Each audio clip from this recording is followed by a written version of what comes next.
Ahmed, Shah, working as a consultant neurosurgeon in Shifa International Hospital. Today, we are going to discuss about degenerative spine diseases. So basically, as you know, spine is divided into cervical, dorsal, and lumbar spine. So we start with the cervical spondylosis, then we proceed accordingly. So, and this cervical spondylosis is basically a degenerative condition of the cervical spine, and it usually results because of the multiple factors, but the most common thing is the congenital spinal stenosis, and, and it is followed by the degeneration of the intervertebral disc space or the disc, and the hypertrophy of the spine segments like lamina, dura, articular facets, and ligaments. It is also can be caused by the subluxation of the adjacent vertebral bodies, and there could be the alteration of the normal lordotic curvature of the spine. Pathophysiology: most of the symptoms of this spondylosis, they occur because of the number one, either direct compression of the spinal cord because of the uh, hypertrophy of the ligaments and joints, which causes pressure. Number two is the second most common cause is the ischemia due to compression of the vascular structure, probably arterial insufficiency or venous stasis in the spinal cord, which can also cause the symptoms. And repeated local spinal cord trauma secondary to the hypertrophic joints and prolapsed vertebral discs. Basically, the patients present with either two syndromes. Number one is the myeloreticulopathy. Either patients develop myelopathy secondary to compression of the spinal cord, or the reticulopathy, that is because of the compression over the nerve root. So myelopathy is primarily an upper motor neuron lesion, while the reticulopathy is a lower motor neuron lesion. And the second most common presentation is pain and paresthesia, which is always difficult to recognize and diagnose. This cervical spondylosis is the most common cause of the myelopathy in patients more than 55 years of age, and it develops in all patients with more than 30% of narrowing of the spinal canal on the cross-sectional area of the spinal canal. Mostly it presents with gait disturbance, ataxia, and again, as discussed, these findings can be due to the upper motor neuron or the lower motor neuron disease. And mostly they're also present with the weakness in the triceps and the weakness of the grip intrinsic hand muscles and clumsiness with the fine motor skills of the hand. The sensory findings are minimal and mostly they present with glove distribution in the hands, and there's a loss of the vibratory signs and the reduced pinprick sensations. And some patients may present with the prominence of posterior column dysfunction, which is in motor system, the patient usually have hyperreflexia because of the myelopathy. They have inverted radial reflex and hyperactive jaw jerk. And these patients do have a clonus, which is again because of the hyperreflexia myelopathy, they have clonus is positive. They have Hoffman sign is positive because of the, again, myelopathy. And there's a Babinski size positive, again, it is upper motor neuron sign, which is because of the myelopathy. The urinary urgency and frequency are common, and patient rarely present with urinary incontinence, and anal sphincter disturbance are unusual. Do patients with cervical spondylosis, do they present with different syndromes, which have already been discussed by Dr. Bakhtiar? So I will just take down the name. The patients usually present with transverse lesion syndrome, motor system involvement, central cord syndrome, Brown-Sequard syndrome, brachyalgia, and cord syndrome. Now we proceed to thoracic and lumbar degenerative disc disease, which is also a part of this degenerative spine diseases.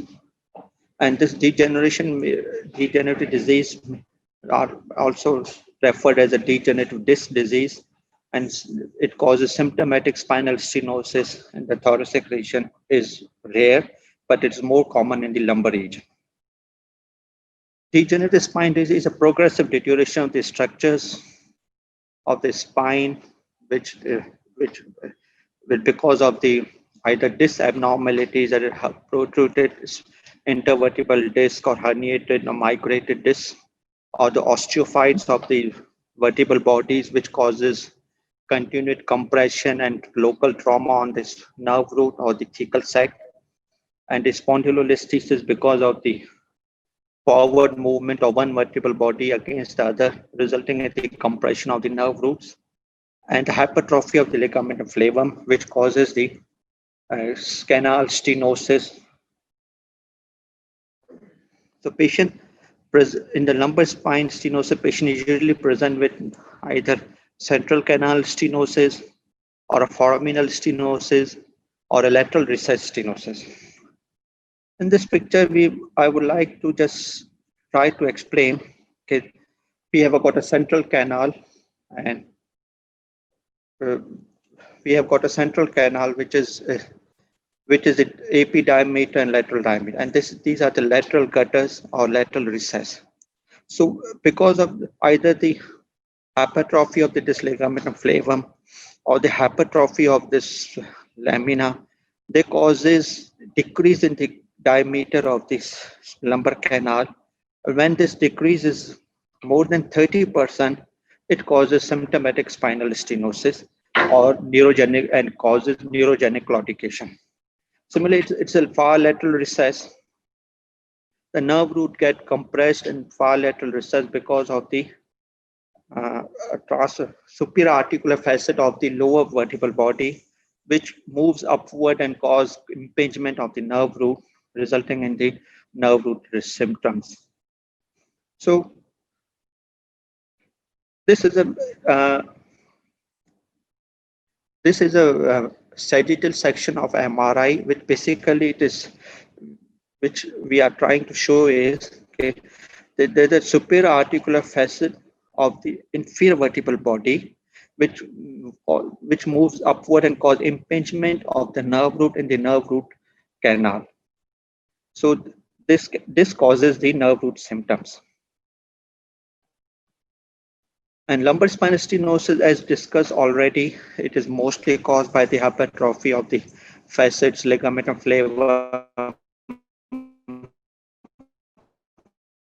disc spaces, or spondylolisthesis. It is most common for L5 intervertebral disc space. It can involve any part of the spine, but mostly it usually involves at the lumbar level at L4-5. Mostly presents with the neurogenic claudication, and most of the patient they usually presents with a decompressive surgery. And the central canal may be narrowed by the combination of one of the following factors, like hypertrophy of the ligamentum flavum, hypertrophy of facet joints, congenitally narrow canal, bulging or herniated intervertebral discs, osteophytes, juxtafacet cyst, or spondylolisthesis.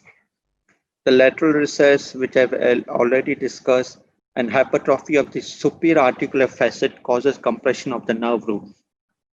And L4, L5 is the most common involved, and may be result of any combination of foraminal disc protrusion or herniation, spondylolisthesis, facet hypertrophy, disc space collapse, hypertrophy of uncovertebral joints, and juxtafacet cyst.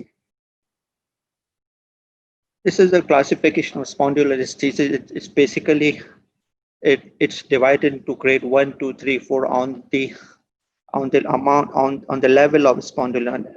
If on the level of the displacement, degree of displacement. If the displacement is less than 25% of the vertebral body, it is grade 1. If it is 25 to 50%, it is grade 2. It is more than 50, but less than 75% is grade 3. And when it is more than 75%, it is grade 4. This is a picture of grade 2 spondylolisthesis, in which there's a 50% displacement of the sacrum against the L5 vertebral body. There are different types, dysplastic and which are congenital, ischemic, Ischemic, which because of lytic or elongated or acute fractures of the parts, degenerative, traumatic, and pathological.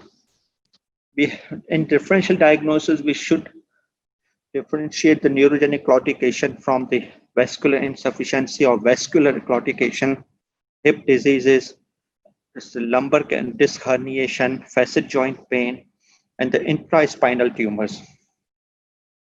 In radiograph evaluation, we have got X-rays, MRI, and CT scans, which are, which I have already shown you some X-rays and MRI, and CT scans. Treatment.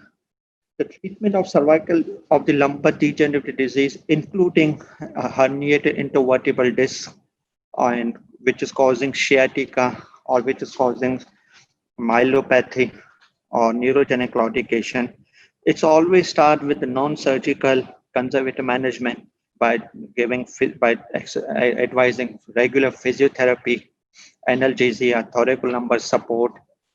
If the patient is obese or overweight, we advise them to reduce their weight, do regular exercises, and physiotherapy. But if the pain does not resolve, we take the help of pain management team, and they usually gives intra-articular injections or epidural blocks or different blocks, including steroids, so that the pain can be managed. If the patient do not respond with the pain management, or the pain do not improve, or patient develop any neurological deficits, like he develops cauda equina or motor deficit, or the pain is so severe it can't be managed conservatively, then we give them the option of surgery. In surgery, we have multiple options. Initially we used to do laminectomies and interspinous process decompression and fusion stabilization. These were the different procedures which we have been doing in Shifa International Hospital for a considerable long time. But now with the with advanced technology, we have got minimal invasive spine surgery, which which we have started and we are doing it regularly, and which we use either endoscope, and with the help of endoscopes, spinal endoscope, we are doing endoscopic fenestration and disectomies and decompressions, which are having very good results.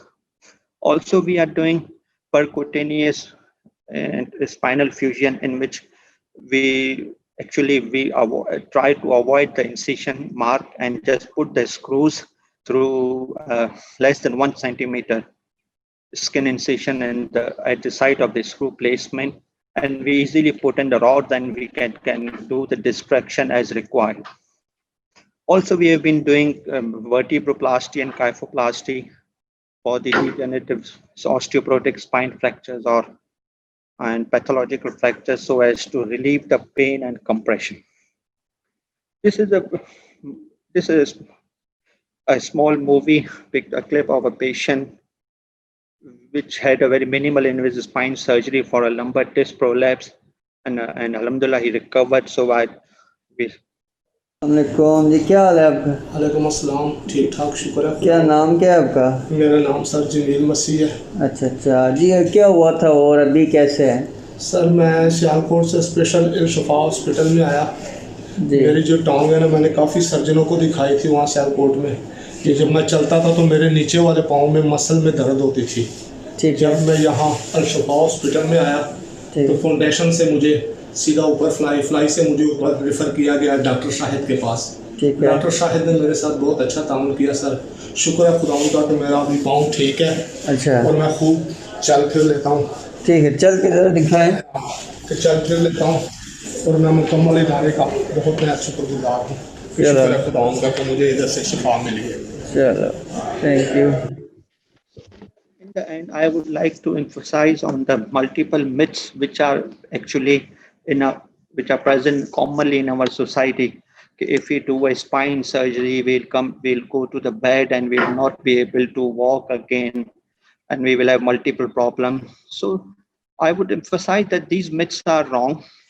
Whenever we get any spinal problem, any pain in the neck and in the back, in the spine region, or difficulty in walking, or urinary incontinence or any fecal incontinence, हमें ऐसे कोई भी मसले हो, we should contact our doctor, our neurosurgeon as early as possible.